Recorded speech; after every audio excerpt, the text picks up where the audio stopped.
Teddy, I saw that you had quite a big drop there. What was the problem? Well, the main problem was on the top line side of it. We had a number of projects that were slow start at the beginning of the first quarter, and that's mainly within the fiber rollout space, although we're beginning to see the pickup in the last quarters. But that gave us a dent, the fact that there was a slowdown in the start. What was the problem exactly? If you look at the fiber rollouts in the country at the moment, all the operators plus the junior ones that have come up, such as Vomatel, SADV, and Daka Fiber Africa and the others, the uptake in terms of the plans of what they plan to do is not what they're reaching. Ultimately, to date, we've connected about, we've got houses now that have been passed just over 900,000. And only about 240, 250,000 have been connected. And the reason why these houses have been connected is because the economy is down. People who wanted to do a 100 meg line or a 200 meg line, suddenly your ADSL is not so bad if the economy is not so great. And that then has an impact on the suppliers of us to these operators. And that's what is happening. But we're beginning to see a change in the market for that. The second quarter was actually better than the first quarter. But in your sector, I mean, there's been a lot of economic changes, a lot of economic news this year, a lot of people saying they're holding back on investment. Well, what are you seeing aside from the problems you mentioned earlier? Oh, we're seeing exactly that. If we look at what's going on in the fintech at the moment, most of the banks, announcements of retrenchments here and there, the impact of that on our business, especially on the cybersecurity side of the business, is that some projects that we have won and we have got contracts in terms of the implementation moved to Q3 and to Q4. And that again shows that clients are beginning to delay their investments to what they planned at the beginning. And that had an impact on our business. How worried is the industry about this? It is a big concern, the fact that the economy is not performing the way it should be performing.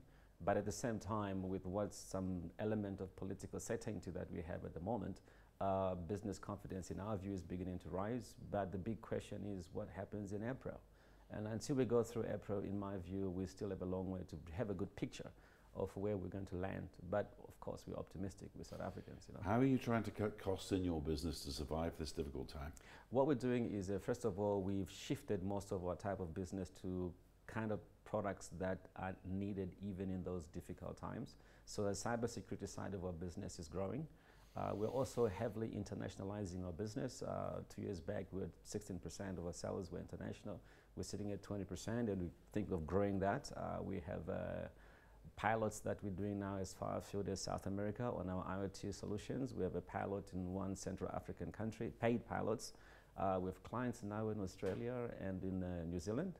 So it's beginning to show that our internationalization strategy is beginning to work. Back in the local market, we did in one of our businesses restructure where we could to optimize our costs. That's mainly within the fiber rollout space. But in the other side of the business, because we're a high-tech business with our own production facilities, it is not a good idea to try and cut too much cost because you're going to cut through your capacity to deliver, because we think this is just a temporary issue. What kind of stuff are you carrying? What numbers are you carrying at the moment? In terms of people, we are about 400 odd people, and we hope to grow that number to about 500,000 if some of the stuff that we're working on comes into board. And some of the other companies, though, perhaps be looking to retrench in these times? Not within our business. We're not looking to retrench going forward. We think our business is optimal. It is at the right place. Our capacity is where it should be, and should the market turn as we see it turning, we think we're going to do well. As a matter of fact, our view of the second half is that we're going to have some solid performance as opposed to what we did in the first half. The number that is negative at the moment is mainly a function that we kept our fixed costs. We didn't take it down because we know that we need the capacity being a tech company. Well let's try and finish this interview on an optimistic note. Looking to next year then, what do you think is going to get the market kicking again? My view, if we get the political side of our country settled, I think there's a lot that business can do to respond to the positiveness coming out, and the noises we're getting from government is also very exciting. So I think we'll have a more positive next year and the years beyond that. I think the West is our past. But what about growth? I mean, as well. I mean, the country is still struggling to make 2% a decade after it was easily getting 5%. Well, it must be a big concern for people like yourself. It is a big concern, but most of it is not because there was no really funds to fund the growth. It's just that we're not efficient in how we use our funds. So if the 400 billion rands that government is reprioritizing, into central government to try and get that out, If that works, that's a bit of some push that's going to go into the economy. It's a lot of money to try and stimulate the economy, and we hope we can get benefits out of it.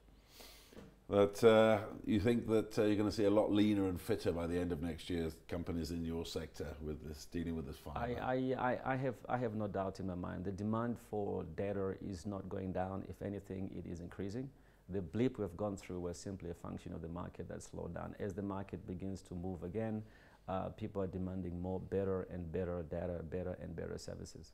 And just give me an idea of the amount of, just before you go, the amount of penetration there is with fibre in this country at the moment, and where do you think it's going to go to in the next couple of years? Currently, just over 900,000 houses have been connected. So have been passed. In other words, if they want a service today, they can get it. But only around about 250,000 have the service. The plans, if you look at the numbers that were there, they're looking at getting up to 6 million by 2022. So we're extremely, extremely far. But even if most of the houses are connected and we reach that number, there's 5G that is coming, and every 5G is microcells that are very close, and they need to be connected with fiber, which is going to extend again the fiber rollout now, this time to the antenna, not to the house, for yet another 5 years. So I think for another 10 years, fiber rollout as a technology will still be there. So you think 6 million by 2022, that may be on the small side, what it may actually be? Yes, I mean, we've seen new technologies now where you bring fiber, say, to a neighborhood such as Alex, you bring a fiber connection, but from the point where you bring it, then you spread it using a wireless technology to take it further. And now the antennas that can give you better connectivity, 20 meg, 40 meg on a wireless basis. And that is just going to extend going forward. I don't see it going backwards. And what about competition in your industry? How tough is that? Competition is tough, but depends on which sector of our business, because we're a tech business. So at some point when we compete with international companies such as, Cisco, for example, in some areas we compete with smaller companies that are coming out just simply because of the type of business that we are. But in our view, what is important is, are we providing the right products that customers love, that they would like to use, that provide a benefit for them? If we continue to do that and focus on that, in our view, that we'll have to worry less about competition. What is your biggest worry looking at the year ahead? The year ahead for me is certainty in the market in terms of policy, and that is mainly from the public sector. If we can get certainty in what's going to happen in our politics going forward, I think that business, I think civil society will be able to pull together to make this country move forward. Well, let's all pray for that one. Thank you for having me. Thank you very much for your time and insights. That was Etion CEO, Teddy Daka.